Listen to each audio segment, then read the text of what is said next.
在这颗星球上，无数的文明更迭，人类的每个文明都不断在物质与精神上发展、提升和轮回，一次次的毁灭，一次次的重建。有的人迷失在物质世界，有些人选择探索真理。尽管真理难寻，修行的路充满陷阱与诱惑，让人失去方向。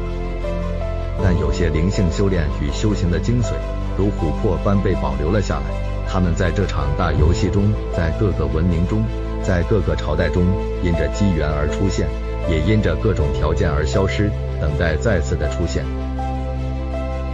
这些教导总是超出与突破当朝人们的制约以及既定的思想，故对于人们而言总是难以理解的神秘。欢迎来到琥珀神秘学院。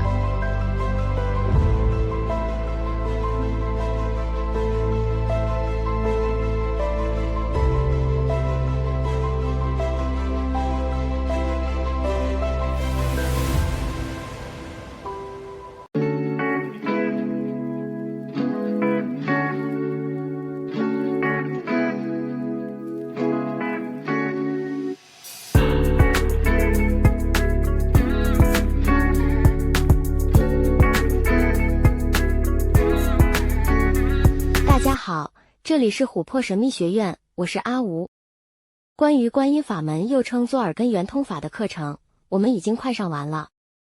经文一开始就短短的几个字，却需要你花上几年的时间来练习。我帮大家总结修习时的重点。首先是厌离心，也就是你心里想要改变现状，对现实世界有所怀疑，想往更提升灵魂方向的驱动力。再来是决心和勇气，你需要有不自由无宁死的决心，方能前行。你还要有正确的观念与正确的方法，这方面需要保持开放多元的脑袋和多听听琥珀神秘学院的教导。接下来是文思修，要记住这三者并存，不要阿吴教完了观音法门，你就开始埋头苦修，也不多听多闻，也不用头脑想了。修累了就多看看书，看看琥珀的视频，多用头脑反省修行的状况，记得还要多运动。身体这个载体对于修行是非常重要的。以上这些都是修行的前提，先问问自己这些条件是否已经满足了呢？一开始练习观音法门时，只需要独处，不必特别挑地点，也不必把自己关在专门练乐器或录音的隔音室里头，但即使那样，空间中其实还是一直有震动的声音和讯息，只是目前你的耳朵听不到，这要等你练习观音法门纯熟后才有机会感应到。这世界到处有声音，你都可以借此声音来练习。等到能分得清楚文性与声音时，此时再开始尝试走到街道市场去练习，然后再用到日常生活人与人之间的相处来练习，需要循序渐进。阿吴帮你把修观音法门的顺序做个整理。一、试着把声音和文性分开。二、有能力用外界的声音去体会出不生不灭的文性。三、专注于文性上，即使周遭没有任何声音，也可以体会出文性，并专注其中。四、体会出文性与声音相互间的互为彰显的关系。五、体会两者原来为同一种现象，进而领悟出无声的道理。这就是观音法门的练习顺序与步骤。平均而言，正常人每个步骤大致要练个1-2年才会纯熟，当然也有例外，有认真把阿吴的话记住并实练的同学，相信会比较快哦。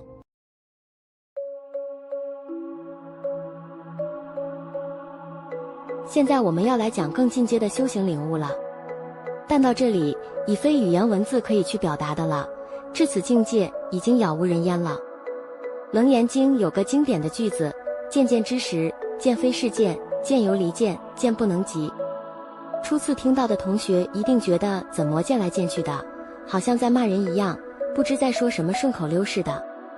这个经文用简单的文字试着，并勉强的去形容那个观照的主体，也就是悟道的道，悟空的空，也就是所谓的法身或是真理。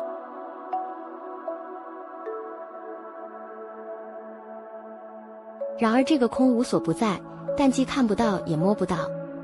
肉眼见不到，即使你体会出了楞严经说的现经，也就是那个不生不灭的功能，你还是无法用此功能去看到这个本源。你只能去深深的体会，你只能去悟，不用头脑思想，一想即错，它不在你的思路里。此时认真用功，勤劳苦练都没有用了，唯有极度绝望，唯有全部放松，唯有一切放下，它就会展现在你的眼前。但这是之后的事了，未得定的学生还是要好好努力，认真用功才会进步哦。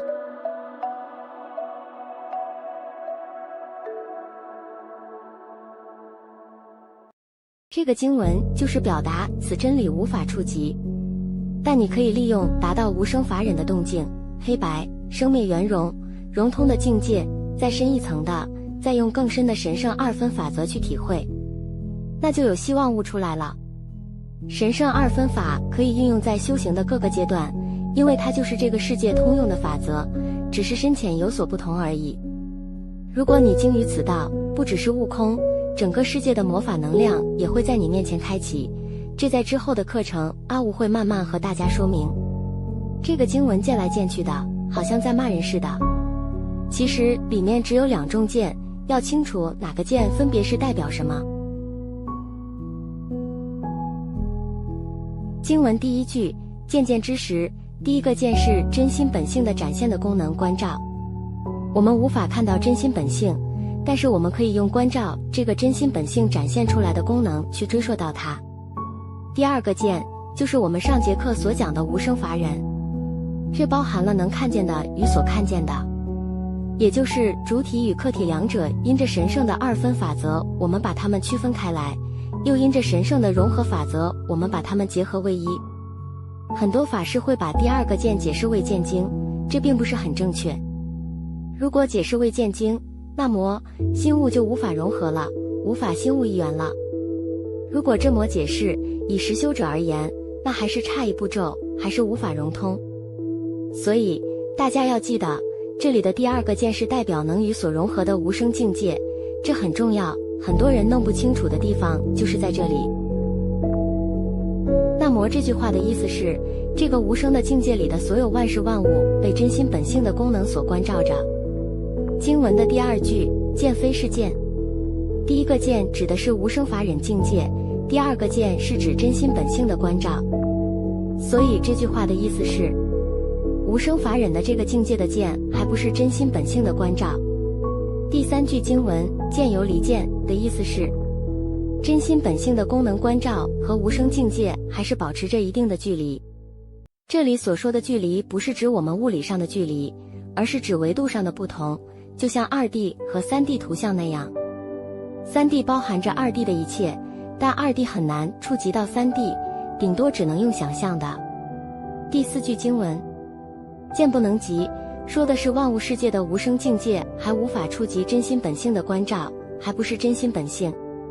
虽说如此，但也只差一步了，再进一步或者再后退一步，更深入一层，就会到深渊的空无。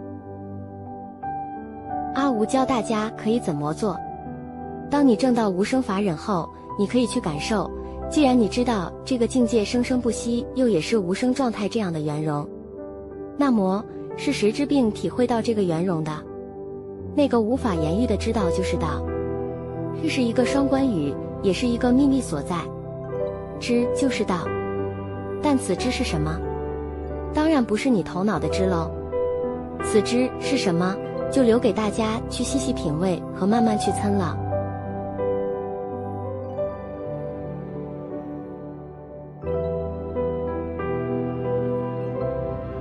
观音法门说到这里算是告一段落了，也算完成了阿吴一个小小心愿了。越讲到后面，大家就越像听故事一样了，那是因为大家还没有修到那里的缘故。听完故事后，大家还是要好好的打好基础，从认出文性开始来着手练习，不懂就重复多看几次，并要按暂停键自己手写记下重点。这是前人和阿吴走过无数的日子和弯路后，才在这里把重点说给你听。如果你只是当作听故事和感到新奇而来看这影片，那阿吴也真是为你感到可惜了。有心得或问题的同学可以在下方留言讨论，阿吴会在这里等你们爬上山的。既然关于佛家修定悟道的修行方向已经说了那么多，在等大家跟上进度的同时，下堂课我们稍微改变一下方向，来说说很多人都好奇的能量和魔法吧，也就是所谓的神通。说到神通和能量的种种，很多人会觉得很好奇和有兴趣。毕竟每个人都会幻想一下拥有那有如科幻电影英雄人物和动漫里角色会有的特殊能力和技能，这无可厚非，我们不用去否认和批评自己和别人有这样的想法，人们只是需要一些正确的观念和方法而已。就像是面上很多所谓吸引力法则的谬误谬论一样，观念不对，方法对了也没有用，心法和意识程度与振动频率才是关键。出发心若不对，看起来再怎么厉害都只是皮毛而已。之后让阿吴好好的来说给大家听。这世界上许多神秘学院，大多数都只在讲怎么运用魔法仪式和能量的种种而已，且多数只是虚有其表，只剩下技术，缺乏实质内容。